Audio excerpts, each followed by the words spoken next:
New players want to know, should I spin the wheel and invest in Richard I? And experienced players want to know, is this a commander that I can still get value from in the end game? Well, in this video, I'm going to address all of the secrets for Richard I, the ways that you can smash with him in the early game and get value with him in the end game. So stick around in this video for everything you need to know.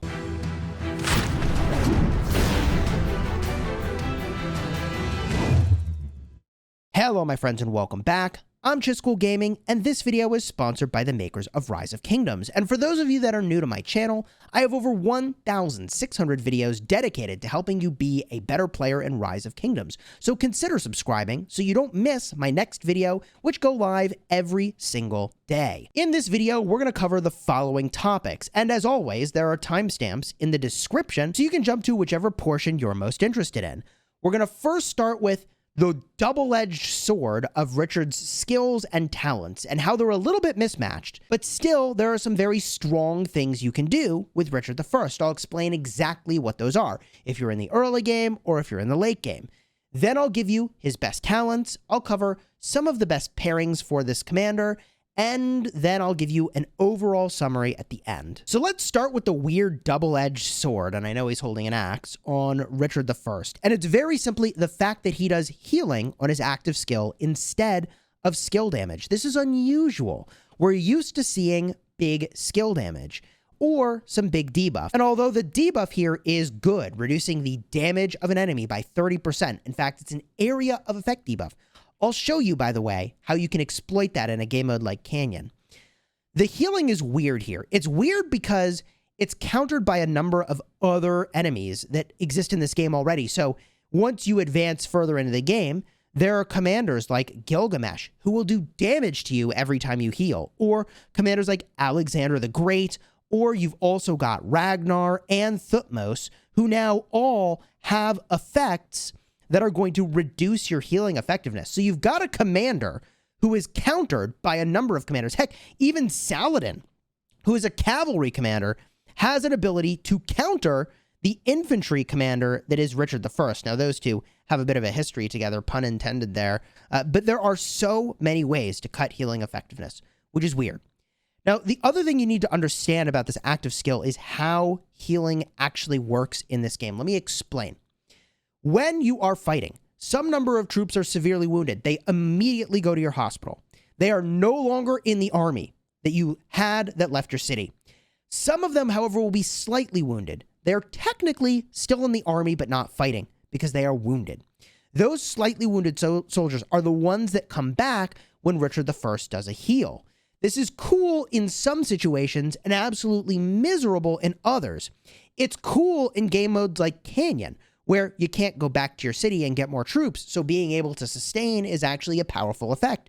But it's terrible in situations like where you're defending your city. You'd never want to use Richard I as a captain for defending your city because when you're getting attacked, even when you're getting super, super low with your city, you're bringing more and more troops back that ultimately could overflow your hospital, and then you're going to have troops die. So normally, you don't get any troops that die when your city's hit until your hospital overflows. And Richard I, as a primary or secondary for defending your city, increases the chances that your hospital will overflow because he's bringing back more and more troops to ultimately be sacrificed. However, there are situations where bringing back lots of troops is really good. That situation is known as area of effect Barb farming. This is where you use Richard I as the primary to do healing and stay alive forever, and a commander like Esong, or even any AoE commander like Ethelfled, to do area of effect damage. So I've covered this extensively in other videos. I'll have a card up in the top if you don't know what AoE barb farming is, and I'll remind you at the end of the video so you can check it out later. But essentially, AoE barb farming makes it so that you spend action points fighting one thing, and you use area of effect damage to get other things to start attacking you, and they were free to you. They cost you no action points, but you still get all the rewards, which could include materials and speed ups and resources, even gems, from having killed all of the things that you've now pulled with area of effect damage. So Richard I for AoE barb farming is actually an amazing endgame power. I mean, he's a powerhouse for that.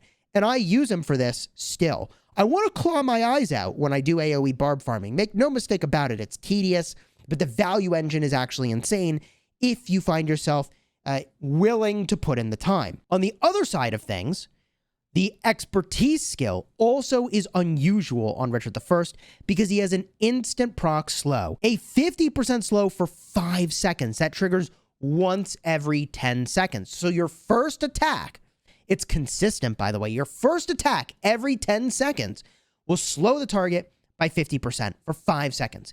And what's crazy is that for those of you that understand the intricacies of this game, let me explain. Passive skills will stack with each other. So active skill debuffs do not stack, only the strongest will apply.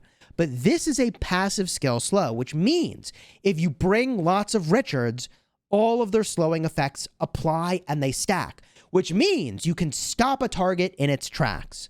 Now, we have been doing this for a long time, using Richard I to slow enemies. In fact, allow me to explain. In the KVK we had against Kingdom 846, I'll have a card up in the top, by the way, for that insane KVK if you want to see one of those live streams.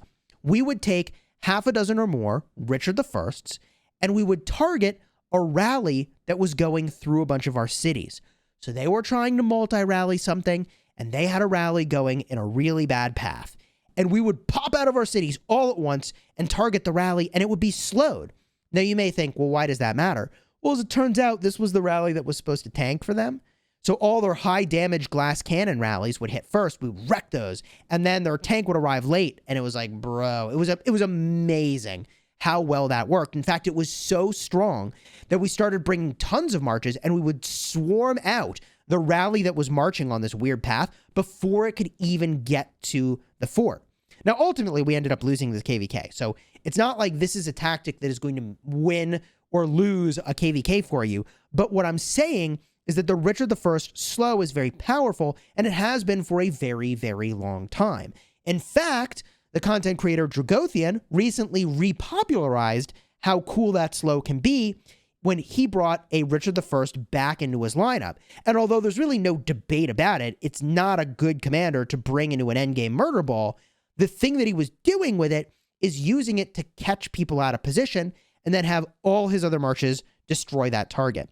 And in the really inefficient way of field fighting, which is the way that most people field fight, by the way, where you go back and forth and nobody wants to commit to the fight, this is really powerful because when somebody steps out of line and goes too far in the wrong direction, Richard I slows them by 50%, and they're basically dead. They're gone. There's nothing they're going to be able to do to come back from being that slowed and having a bunch of people target them. Now, before I talk about talents and pairings, it is worth just covering very briefly the other skills on Richard I because he is, I believe, the first commander, one of the first anyways, you'll get access to that has all open field related skills. I guess you also have like Thutmose and El Cid, but all of his skills are technically viable in the open field, although the fourth one is really a bit of a disappointment. The second skill is amazing. Reduced damage taken is sick. It's so good. 15% less damage taken, and you do 10% more counterattack. Well, counterattack's good. Anybody who directly targets you, you do more damage back out. Also, 30% of stats on the third skill. It's really good. 15 attack, 15 defense. It's his fourth skill. It's just really weak. Enhancing your healing effects by 30%. And I get that Richard I does a healing effect, but this would only really be busted if you had two truly good commanders to pair together that do healing. And there really isn't a way that I know of to break that particular synergy of boosting your healing effectiveness. One more nuance that I will simply point out about the active skill here is that it is a healing factor. And I want to talk about factors for a second on active skills, because when you heal, you have more troops in your march after the heal has happened, right? And the thing that's powerful about that is all of these factor-based skills base their effectiveness on how many troops you have in your march. So often you want to use Richard I as the primary because he will heal your troops, you will have more troops in your march, and now your second commander, whatever effect they're doing, is going to do more damage because you brought a bunch of troops back. The other reason I really like a Richard primary in a lot of cases is to hide weaker commanders that might otherwise get focused and completely wrecked. People don't want to swing into a Richard because of the damage taken reduction and the counterattack.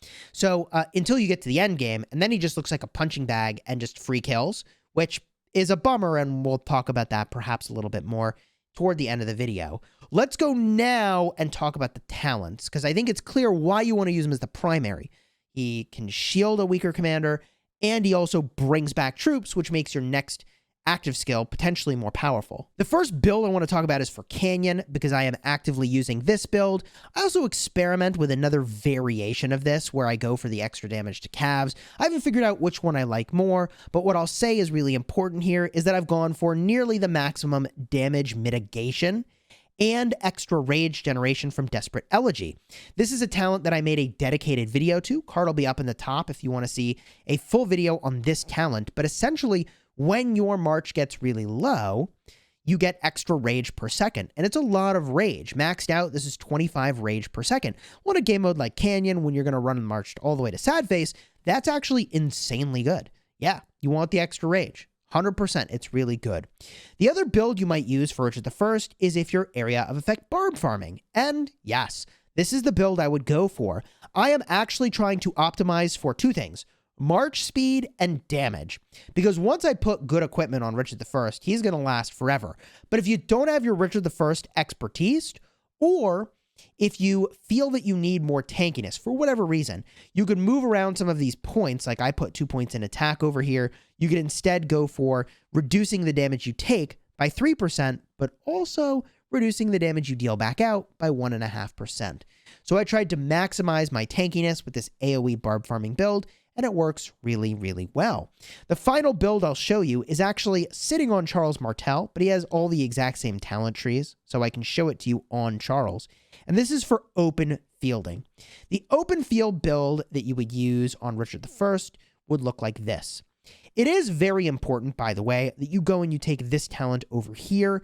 This is medicinal supplies. Richard I is enhancing your healing effects. This is a healing effect.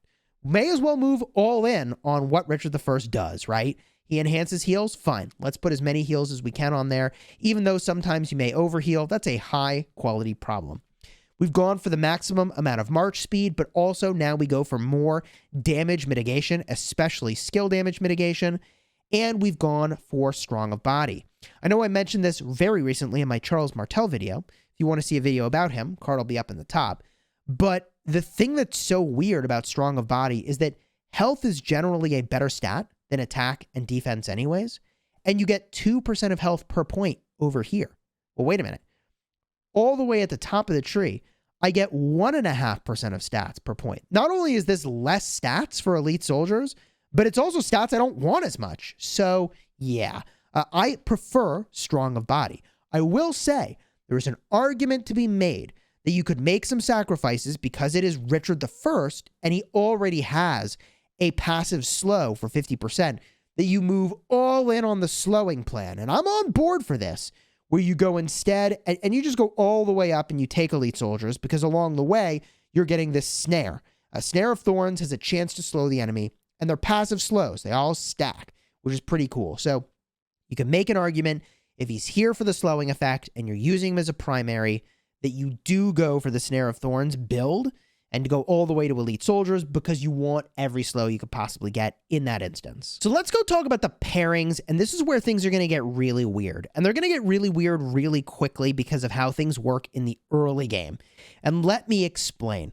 If you had an unmaxed Richard I and you focused on just the first two skills, you actually don't have a lot that really cares about infantry. The active skill doesn't care about infantry. The second skill doesn't care about infantry. The third skill is just giving you 10% of stats. Hey, 10% of stats is nice. I'm not going to say that's bad.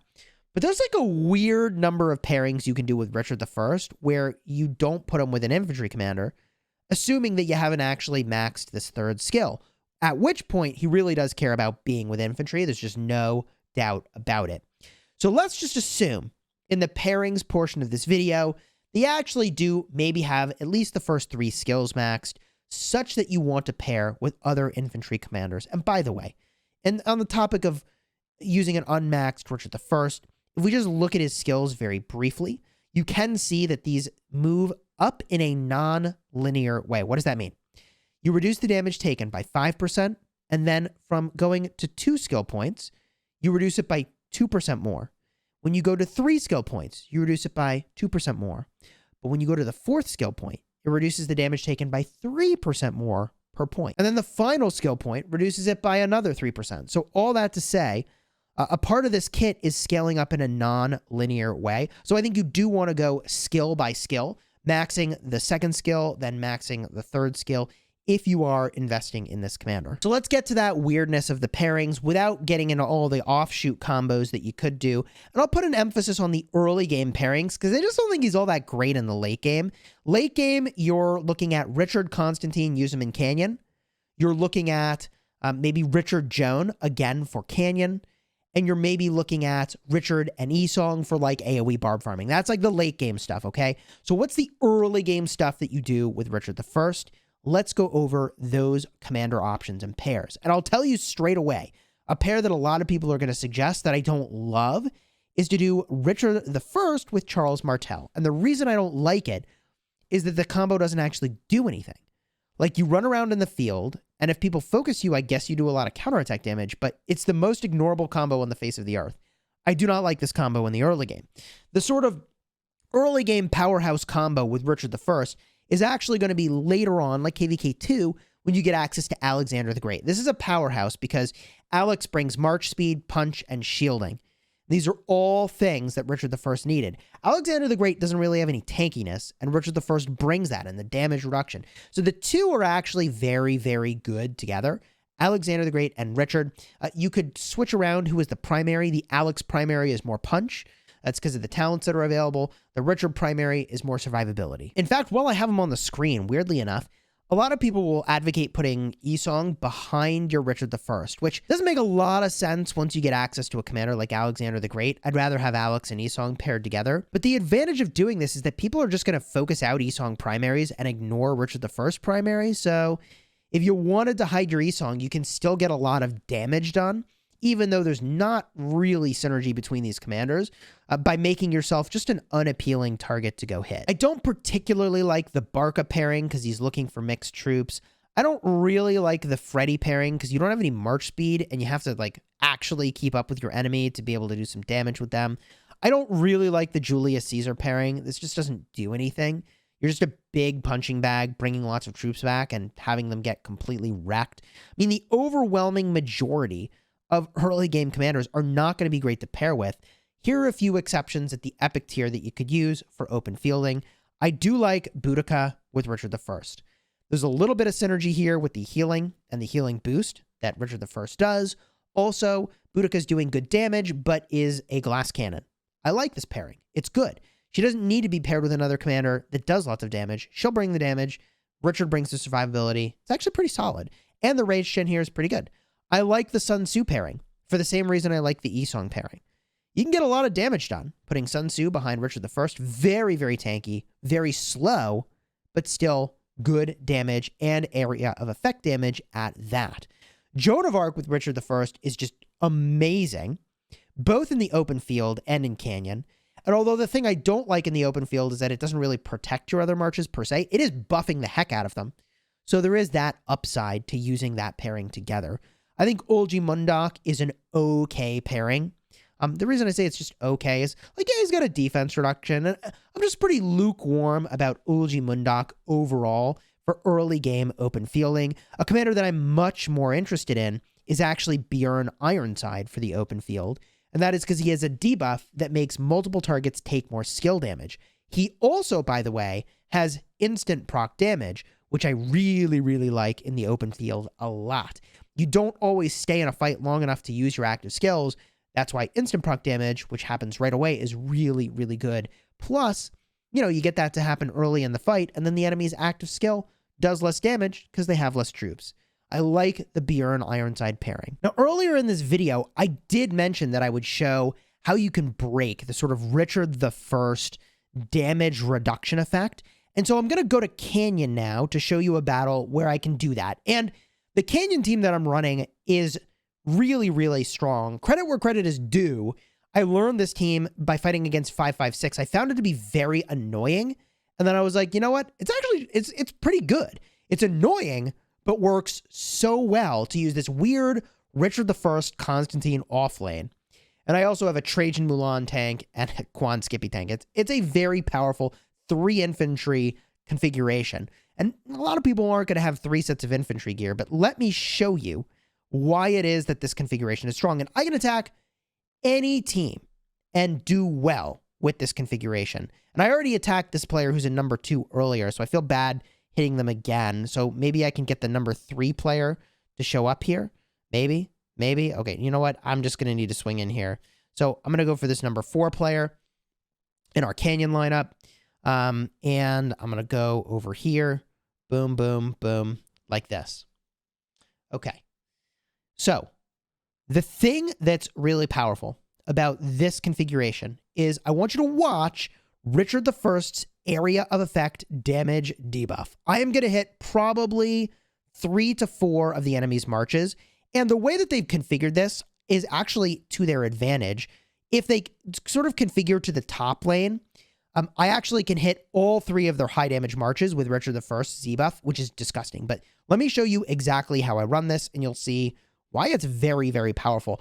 I will often win attacking like this with all 5 marches still alive, which is insane, by the way. So here you can see the Richard I debuff is going to hit these 2 targets. I might get the Trajan. It looks like there's a bit of a march speed differential, making that not happen in this case, but that's fine. The debuff here, maybe I'll show you a topside lineup to show how powerful it is in that alternate configuration. I am ultimately going to win this fight off the back of Richard I and Constantine just soaking up an insane amount of damage. And then my high damage marches move through the enemy. They clear through the top, they clear through the middle, they clear through the bottom. And like, look at this. This player has a god tier level lineup. I mean, this is an extremely strong lineup that if you tried to lane up against this thing, it would not go well. And here I am with 5 marches alive at the end of the battle, which is insane. If you want to see my full Canyon guide, by the way, card will be up in the top. I'll remind you of that at the end of the video. Okay, here's the replay. I realized I'll just show you the replay when I was hitting that player earlier, and watch how I'm going to hit all 3 of their high damage marches with Richard I here. It's absolutely insane. His cone for his area of effect is huge. Not all area of effect cones are created equal, by the way. You've got like cones, you've got, you know, semicircles and small cones and big cones. Anyways, without getting into the size of the area of effect debuff, I'll just say that Richard has a pretty big debuff, okay? And if we look really closely, we should theoretically, oh yeah, I mean, that's absolutely ridiculous. You should theoretically, I guess we'd have to be not watching a replay, but it would show, I think, the damage debuff. Anyways, I'm pretty sure I'm hitting that march. Even if I'm not, I could adjust the march speed on my Richard so that I could be hitting these marches. That's very easy to do.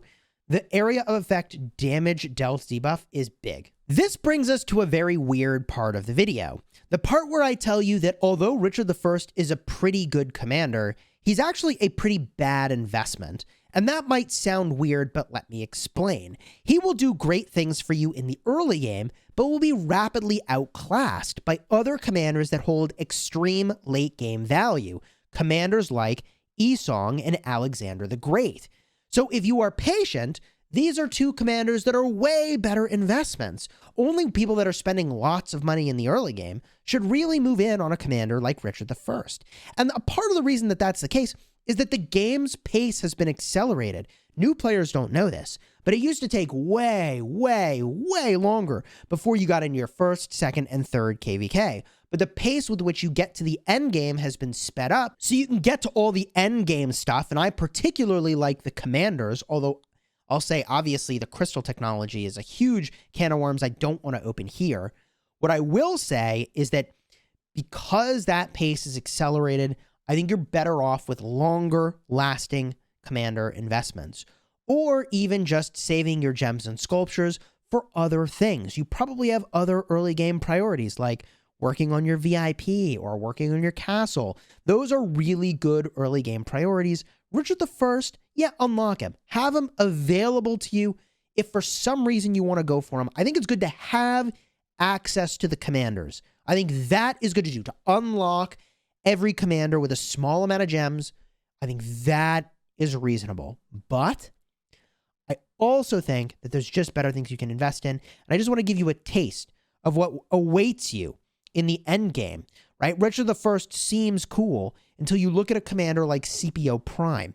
Skippy Prime over here does 2,000 damage factor to 3 targets and reduces their health by 30% for 3 seconds, and that's just their active skill. And they have 4 skills that are viable in the open field, each one as insane as this. Richard the First is a good commander, he's just a bad investment. And even in the end game, when you get to the Season of Conquest, there is a museum buff that will enhance his end game effectiveness. This is something that's only available KVK Season 4 and beyond. Richard the First gets 10% march speed and 3% counterattack. I like it. I like the march speed. I like the counterattack. The march speed's nice for the AoE Barb farming. The counterattack's good for the AoE Barb farming. I really like the counterattack for Canyon. But, you know, for Canyon, which is really the one role I'm using him in here, I mean, the 3% counterattack, it's not doing very much. This is not going to make your Richard the First suddenly really good in the end game, is what I'm trying to say. I think if you have sculptures already invested in Richard, there's value you can get, and you should go get that value. But if you haven't already invested in Richard, I think you've got better choices. If you want to see a dedicated video showing you exactly how to get those better commander investments, I'll have a card right over here for my commander investing philosophy in just a second, and there'll be another card right up over here for some of that stuff I was talking about earlier in the video. And heck, you can even tap the info button up top to see 5 videos that I would recommend to you based on watching this one right now.